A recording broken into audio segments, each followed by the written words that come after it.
कक्षा 7 के बच्चों, जैसा कि आपको मैंने पहले भी बताया था कि आपकी 2 बुक होगी, एक मंजरी, दूसरी महान व्यक्तित्व। मंजरी को मैं पढ़ा रही थी, 2 लेसन मैंने पढ़ाया है। आज मैं आपको आपकी जो दूसरी हिंदी की बुक है महान व्यक्तित्व, उसको पढ़ाऊंगी। उसका पहला पाठ मैं आपको आज पढ़ाऊंगी। इसके लिए बच्चों आप एक बात का ध्यान रखिए कि एक कापी आप इसके लिए अलग से बनाएंगी। मंजरी वाली कापी में इसका काम नहीं करेंगी। इसके लिए एक कापी अलग बनाएंगी जिसमें आधे में मैं इसको कराऊंगी, इसका कार्य, और आधे में व्याकरण संबंधी कार्य कराऊंगी। तो इसका आज पहला पाठ है ऋषि कुमार नचिकेता। इसको आप दूसरी कापी में करेंगी और पहला पाठ है ये। बच्चों, इस किताब में महान व्यक्तित्व के जो बड़े बड़े महान विदुषी लोग हुए हैं उनके बारे में बताया गया है। उसी में से ये ऋषि कुमार नचिकेता, इनके बारे में बताया गया है। इस कहानी से हमको शिक्षा ये मिलती है, इस कहानी में बताया गया है कि किस प्रकार से माता पिता का सम्मान नचिकेता के द्वारा, बड़ों का सम्मान, एक सच्ची निष्ठा और लगन, इसके बारे में बताया गया है। और ये कठोपनिषद, एक उपनिषद है, उससे ये कहानी ली गई है। अब आप ध्यान से इसको देखिए, फिर मैं इसका अभ्यास कार्य आप लोगों को कराऊंगी। आश्रम का पहले के समय में जो ऋषि मुनि होते थे वो आश्रम में रहते थे, उनके बच्चे भी आश्रम में ही रहते थे। तो जो ये नचिकेता थे, इनके विषय में जो वर्णन है, तो आश्रम का वातावरण हवन की सुगंध से भरा हुआ था।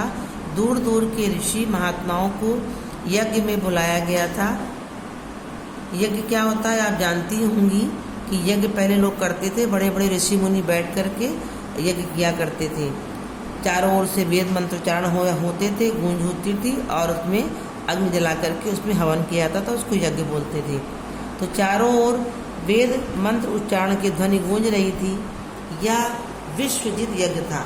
विश्वजित माने पूरे संसार को जीतने वाला यज्ञ था, जो महर्षि वाजिश्रवा के द्वारा कराया जा रहा था। कई दिनों तक यज्ञ चलता रहा। यज्ञ की समाप्ति पर महर्षि ने अपनी सारी संपत्ति और गायों को यज्ञ करने वाले को दक्षिणा में दे दिया। दान देकर महर्षि संतुष्ट हो गए। महर्षि कौन थे? वाजिश्रवा महर्षि थे, जिन्होंने यज्ञ किया था। और यज्ञ करने के बाद उन्होंने ये प्रण किया था कि मैं अपनी सारी संपत्ति दान में दे दूंगा, और उन्होंने वही किया। उन्होंने अपनी सारी संपत्ति को दान में दे दिया और इससे वो संतुष्ट हुए। नचिकेता महर्षि वाजिश्रवा के पुत्र थे। जो वाजिश्रवा ऋषि थे, जिन्होंने महान यज्ञ किया था, विश्वजित यज्ञ किया था, उनके पुत्र का नाम नचिकेता था। बालक नचिकेता को गायों को दान में दिया जाना अच्छा नहीं लगा, क्योंकि वे गायें बूढ़ी और दुर्बल थीं। दुर्बल अर्थात कमज़ोर थीं। उन्होंने सोचा पिताजी जरूर भूल कर रहे हैं, क्योंकि उनके पिता जो वाजिश्रवा थे, जिन्होंने सारी गायों को यज्ञ में दान दे दिया था, तो उन्होंने सोचा कि मेरे जो पिताजी हैं वो ज़रूर कोई भूल कर रहे हैं। पुत्र होने के नाते उन्हें इस भूल के बारे में मुझे बताना चाहिए। नचिकेता पिता के पास गए और बोले, पिताजी, आपने जिन वृद्ध अर्थात बूढ़ी और दुर्बल अर्थात कमज़ोर गायों को दान में दिया है, उनकी अवस्था ऐसी नहीं थी कि ये दूसरों को दी जाएं। उनके बेटे का कहना था कि जो आपने गायें दान में दी हैं वे बूढ़ी हैं और दुर्बल हैं, इन गायों को आपको दान में नहीं देना चाहिए था। क्यों? महर्षि बोले, मैंने प्रतिज्ञा की थी कि मैं अपनी सारी संपत्ति दान कर दूंगा। गायें भी तो मेरी संपत्ति थी। यदि मैं दान न करता तो मेरा यज्ञ अधूरा रह जाता, क्योंकि उन्होंने ये प्रतिज्ञा की थी। तो उन्होंने अपनी सारी संपत्ति के साथ साथ गायों को भी दान में दिया था। नचिकेता ने कहा, मेरे विचार से दान में वही वस्तु देनी चाहिए जो उपयोगी हो तथा दूसरों के काम आ सके।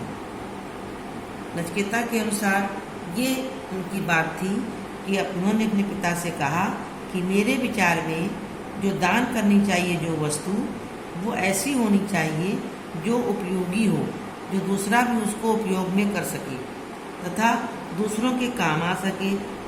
फिर पूछा, मैं तो आपका पुत्र हूँ, बताइए आप मुझे किसको देंगे। इस प्रश्न के साथ साथ उसने ये कहा कि हे पिताजी, मैं तो आपका पुत्र हूँ, बताइए आप मुझे किसको देंगे। महर्षि जो वाजश्रवा थे उनके पिताजी, उन्होंने नचिकेता की बात का कोई उत्तर नहीं दिया, परंतु नचिकेता ने बार बार वही प्रश्न दोहराया। जो महर्षि थे उनके पिताजी, उनको क्रोध आ गया अर्थात गुस्सा आ गया। वे झल्ला कर बोले, जा मैं तुझे यमराज को देता हूँ। उनके पिताजी ने क्या कहा कि मैं तुम्हें यमराज को देता हूँ। इस प्रकार से उन्होंने झल्ला करके बोला। नचिकेता आज्ञाकारी बालक थे, वो अपने पिता की आज्ञा को मानने वाले बालक थे।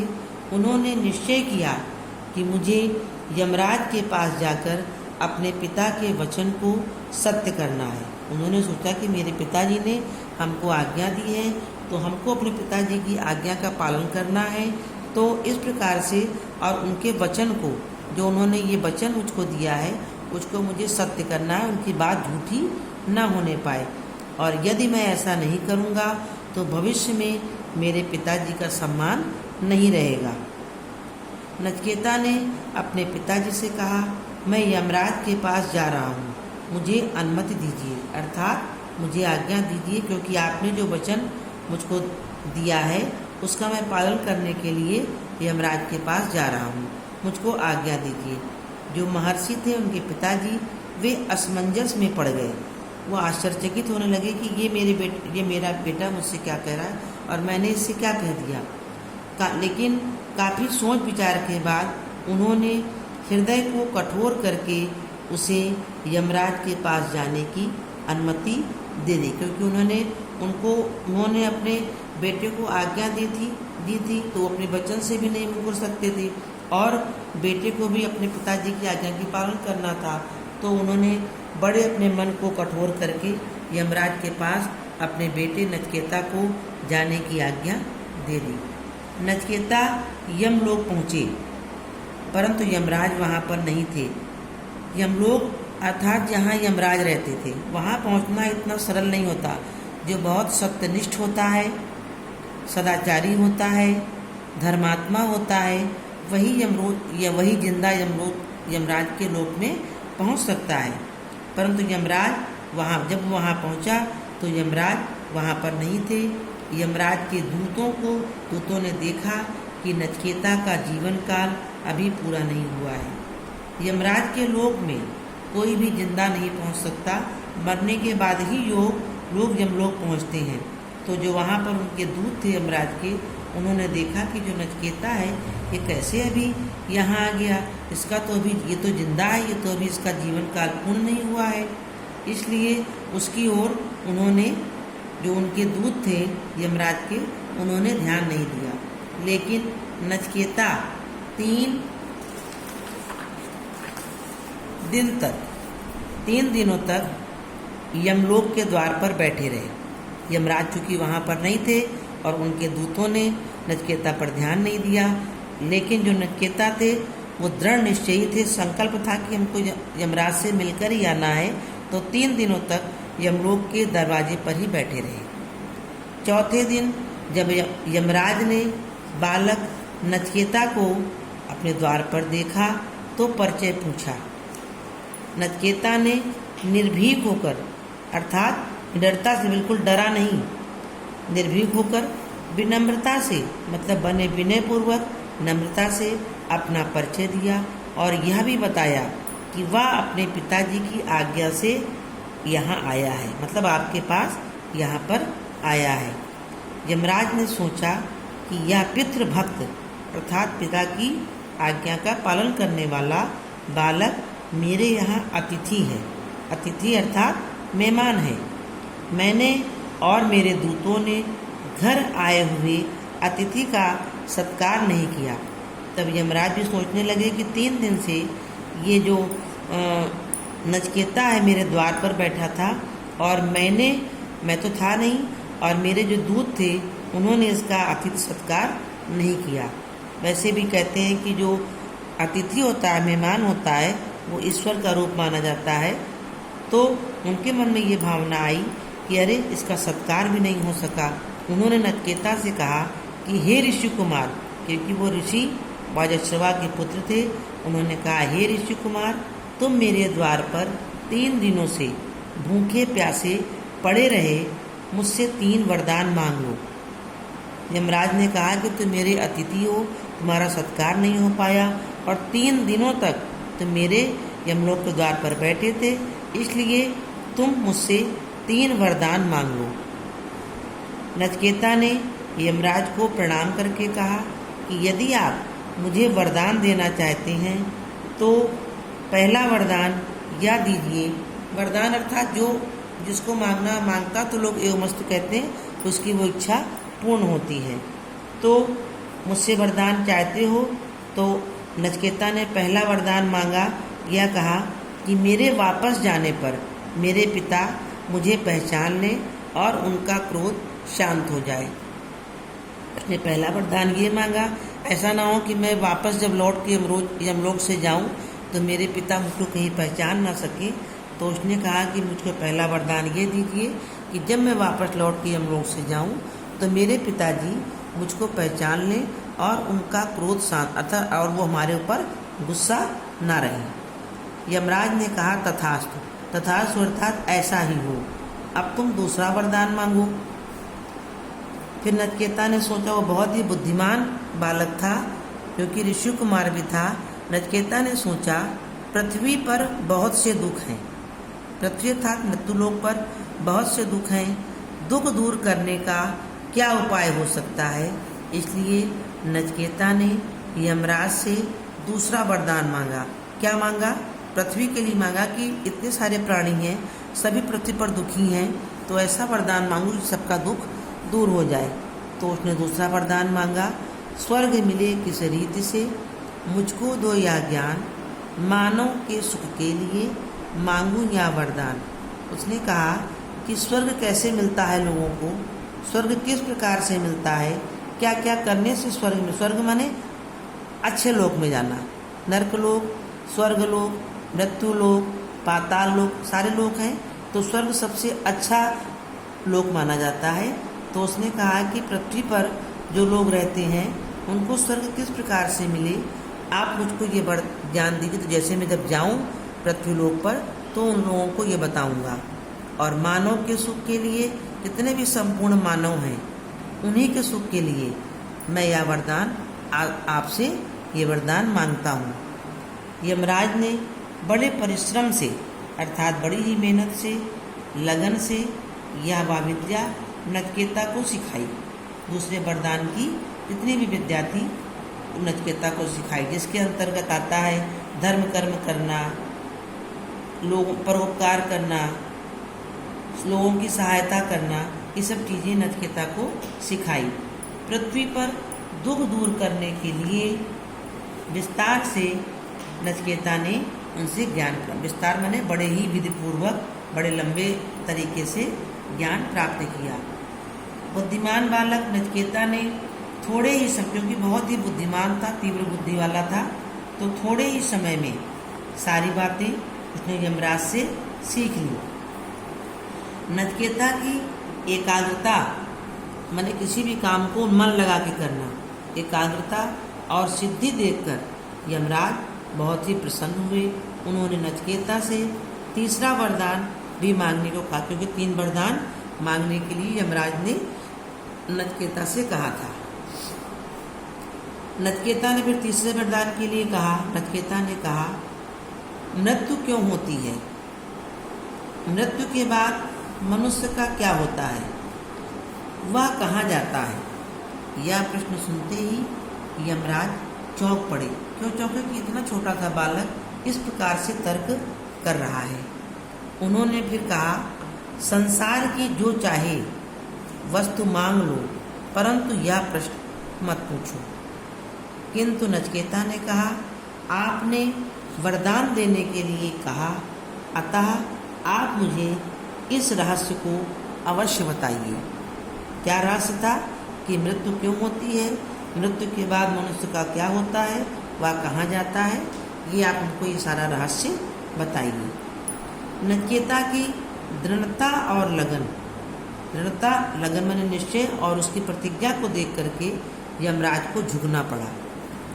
उन्होंने नचिकेता को बताया कि मृत्यु क्या है, उसका असली रूप क्या है। यह विषय कठिन है, इसलिए यहाँ पर समझाना कठिन कार्य है। इसको तुमको इतनी सहजता से समझाया नहीं जा सकता, किंतु इतना कहा जा सकता है कि जिसने पाप नहीं किया, दूसरों को पीड़ा नहीं पहुंचाई, पीड़ा माने कष्ट नहीं दिया, जो सच्चाई की राह पर चला, उसे मृत्यु की पीड़ा नहीं होती।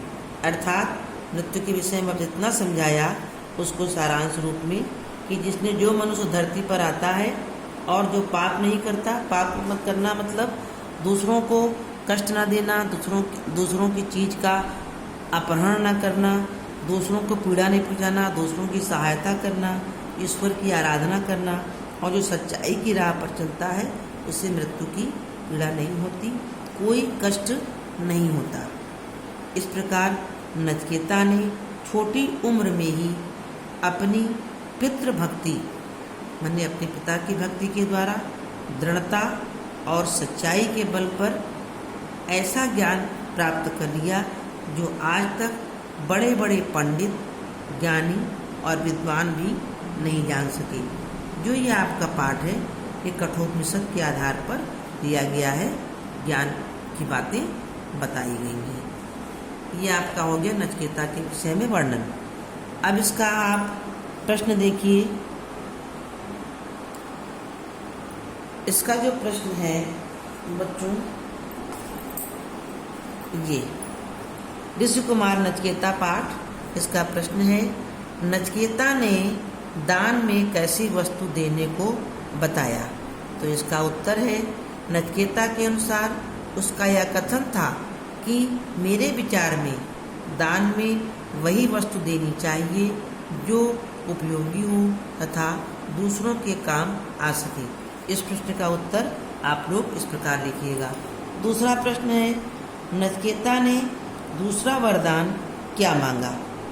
इसका उत्तर है, नचिकेता ने सोचा पृथ्वी पर बहुत से दुख हैं, दुख दूर करने का क्या उपाय हो सकता है, इसलिए नचिकेता ने यमराज से दूसरा वरदान यह मांगा। ये वरदान क्या है, स्वर्ग मिले किस रीत से मुझको दो या ज्ञान, मानव के सुख के लिए मांगू यह वरदान। ये दोनों प्रश्न का उत्तर आप लोग अपनी कॉपी में करके मुझको सेंड करिएगा, और ये सही विकल्प जो चुनकर लिखना है, ये बच्चों ये इसमें दिया हुआ है सही विकल्प। इसकी फ़ोटो खींच करके मैं आपको भेज दूंगी, इसको आप लोग ध्यान से देखिए। महर्षि वायुश्रवा ने यज्ञ किया। वायुश्रवा कौन थे, जैसा कि मैंने पाठ में आपको बताया था, नचिकेता के पिताजी थे महर्षि वायुश्रवा। उन्होंने कौन सा यज्ञ किया था, इसके 4 उत्तर हैं, अश्वमेध, विश्वजित, महामृत्युंजय और रासु। इन चारों में से आपका जो ये विश्वजित है, ये उत्तर आपका सही होगा। उत्तर में आप विश्वजित लिख करके दिखाएंगे। दूसरा है, महर्षि वायुश्रवा ने यज्ञ करने वालों को गायें दान में दी। क्यों दी, वे गायें मांग रहे थे। कौन, मतलब जो पंडित थे वो गाय मांग रहे थे, गलत है। गायें बूढ़ी हो गई थी, ये तो सही है, लेकिन महर्षि ने प्रतिज्ञा की थी कि मैं अपनी सारी संपत्ति दान कर दूंगा। तो महर्षि वायुश्रवा यज्ञ करने वालों को गाय दान में दी। क्यों, क्योंकि उनकी ये प्रतिज्ञा थी, उन्होंने ये निश्चय किया था प्रतिज्ञा किया था कि मैं अपनी सारी संपत्ति दान कर दूंगा, तो उस संपत्ति में गाय भी आती थी। फिर तीसरा प्रश्न है, नचिकेता यमराज के पास गए, क्यों गए? वह अपने पिता की आज्ञा का पालन करते थे, सही है। वह अपने पिता से नाराज थे, ये गलत होगा। वह यमराज से विद्या ग्रहण करना चाहते थे, लेकिन जो आ वाला है वह अपने पिता की आज्ञा का पालन करते थे क्योंकि वो पितृभक्त थे, ये उत्तर सही होगा। फिर है, यमराज ने नचिकेता से 3 वरदान मांगने को कहा, क्योंकि 3 दिन तक वो यमराज के द्वार पर थे, इसलिए 3 वरदान मांगने के लिए यमराज ने उनसे कहा था। क्यों मांगने के लिए कहा था? क्यों? नचिकेता यमलोक पहुंच गए थे, गलत होगा। नचिकेता 3 दिनों तक यमलोक के द्वार पर भूखे प्यासे बैठे रहे, और एक है, नचिकेता ने यमराज से प्रार्थना की थी। लेकिन जो आपका ये है कि नचिकेता 3 दिनों तक यमलोक के द्वार पर भूखे प्यासे बैठे रहे, ये उत्तर आपका सही होगा। इस प्रकार से इसका उत्तर आप लोग इसको लिख करके कापी में दिखाएंगी, और जो दोनों प्रश्नोत्तर है, ये 2 प्रश्नोत्तर, पहला और दूसरा, इसको आप लोग अपनी कापी में नई कापी बनाकर उसमें करके मुझको कल अवश्य भेजेंगे। धन्यवाद।